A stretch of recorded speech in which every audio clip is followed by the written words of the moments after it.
এবছর প্রচণ্ড ঠান্ডা পড়েছে, এত পরিমাণ ঠান্ডা পড়েছে কি আর বলবো। মানে ঠান্ডা তো একদম কমতেই চাইছে না। তো এই দেখো তারপরে আমি সকালবেলা ঘুম থেকে উঠে পড়েছি, তো আমার গলার অবস্থা শুনে তোমরা বুঝতেই পারছো আমার কয়েকদিন ধরে প্রচণ্ড পরিমাণ ঠান্ডা সর্দি জ্বর আসছে। তো তারপরে দেখো সকালবেলা উঠেই দিয়ে রান্নাবান্না করবো বলে সবজিটাও কেটে নিচ্ছে। আজকে রান্না হয়েছিল ভাত, বাঁধাকপির তরকারি, মাছের ঝাল, ডাল, এসবই রান্না হয়েছিল। আজকে বেশি কিছু রান্না করিনি।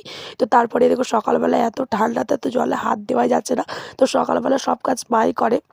আমি তো বেশ ৭টার সময় উঠি, তাও কি ঠান্ডা করে। তো আমি শুধু এটা কথাই ভাবি যে মারা কী করে সকালবেলা উঠে কাজ করে। তো এই দেখো তারপর বেলার দিকে যেহেতু এ বাড়িতে চলে এসেছি, এ বাড়িতে মিনি থেকে মানে মিনির জলটা না এত পরিমাণ গরম কি বলবো তোমাদের, মানে কাচতে আমার একটু কষ্ট হচ্ছে না।